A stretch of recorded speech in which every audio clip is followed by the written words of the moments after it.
હીરાનગરી Surat special operation ગ્રુપે છેલ્લા 10 વર્ષથી સુરતમાં સ્થાયી થયેલા અને હીરા ઉદ્યોગ સાથે સંકળાયેલા એક રત્ન કલાકારને પોલીસે ₹5.3 લાખની કિંમતની બનાવટી ભારતીય ચલણી નોટો સાથે ઝડપી પાડ્યો છે।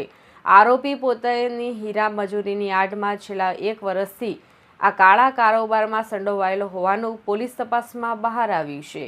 પકડાયેલા આરોપી પરેશ પુનાભાઈ હડિયા કે જે મૂળ અમરેલી જિલ્લાના સાવરકુંડલા ખાંડલા ગામનો વતની છે અને હાલ પુણા ગામ વિસ્તારમાં રહે છે, તે છેલ્લા 6 વર્ષથી વરાછાની જાણીતી હીરાની કંપનીમાં કામ કરતો હતો। તે ખાસ કરીને ભીડભાડવાળી જગ્યાઓ જેવી કે શાક માર્કેટની લારીઓ તથા નાના ગલ્લાઓ અને છૂટક દુકાનદારોની નિશાન બનાવતો હતો, જેથી ભીડના લાભમાં કોઈ તેની નકલી નોટો પારખી ન શકે। પોલીસે આરોપી પાસેથી કુલ ₹5,55,500નો મુદ્દામાલ જપ્ત કર્યો છે, જેમાં ₹5,03,500ની નકલી નોટો અને એક મોટોરોલા કંપનીનો મોબાઈલ ફોન તથા ગુન્હામાં વપરાયેલ હોન્ડા શાઇન મોટરસાઇકલનો સમાવેશ થાય છે। પોલીસ હવે આ દિશામાં તપાસ કરી રહી છે કે આ નકલી નોટોનો જથ્થો આરોપી ક્યાંથી લાવતો હતો, તેની સાથે અન્ય કેટલા શખ્સો સંડોવાયેલા છે। આશ્ચર્યની વાત તો એ છે કે આરોપી છેલ્લા 10 વર્ષથી પોતાના પરિવાર સાથે સુરતમાં સ્થાયી થયો હતો અને સામાન્ય રત્ન કલાકાર તરીકે જીવન જીવતો હતો, પરંતુ વધુ પૈસા કમાવાની લાલચે તેને ગુનાહિત પ્રવૃત્તિ તરફ ધકેલી દીધો હતો। છેલ્લા 1 વર્ષથી તે સતત પોલીસની નજરથી બચીને આ પ્રવૃત્તિ કરી રહ્યો હતો, પરંતુ અંતે તે કાયદાના સિકંજામાં આવી ગયો છે। એસઓજીને એક બાતમી મળી હતી કે એક વ્યક્તિ જે છે એ નકલી જે ચલણી નોટો છે એ વરાછા, કાપોદ્રા, સરથાણા આ બધા એરિયામાં છૂટક રીતે વેચે છે। તો એ રીતે એસઓજી એની તપાસમાં હતી।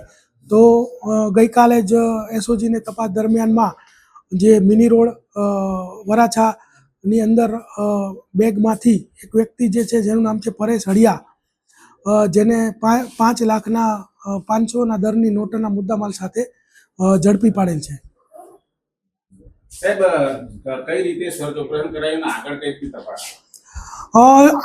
આ જે વ્યક્તિ છે એને ઝડપી અને ત્યારબાદ પૂછપરછ કરવામાં આવતા ખબર પડી કે આ 500ના દરની નોટો છે એકદમ હાઈ ક્વોલિટી પ્રિન્ટિંગની કરવામાં આવેલ છે, પરંતુ એક જ સિરીઝના નંબરવાળી છે અને એને પ્રિન્ટ જે સારી ક્વોલિટીના પ્રિન્ટરથી પ્રિન્ટ કરી અને બજારમાં આ લોકો જ્યાં ભીડભાડવાળી જગ્યાઓ હોય કે કોઈ પાનના ગલ્લાઓ હોય કે કોઈ શાકભાજીની લારીઓ હોય ત્યાં આ લોકો છૂટક રીતે વેચાણ કરતા હતા।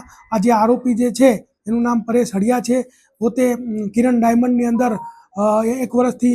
6 વર્ષથી નોકરી કરે છે અને 1 વર્ષથી આ જે નકલી ચલણી નોટો છે એને વટાવવાનું કામ કરે છે। સર, કેટલી નોટો એને બજારમાં ફેરવી છે?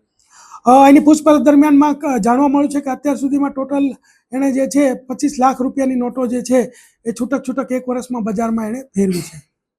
કઈ રીતે ઓળખી શકાય આ નોટને? કઈ રીતે આ નોટ જે છે એ હાઈ ક્વોલિટી પેપર એમાં યુઝ કરવામાં આવે છે, હાઈ ક્વોલિટી પ્રિન્ટિંગ કરવામાં આવે છે, પરંતુ એમાં કોઈ થ્રેડ નથી અને જો બારીકાઈથી જોવામાં આવે તો તરત ખ્યાલ આવે છે કે આ નકલી નોટ છે। પરંતુ આ લોકો રાત્રિના સમયે ભીડભાડવાળી જગ્યાઓમાં કે જ્યાં બહુ જ ગરાગી રહેતી હોય ત્યાં આ લોકો આવા નોટો વટાવવાનું કામ કરતા હતા।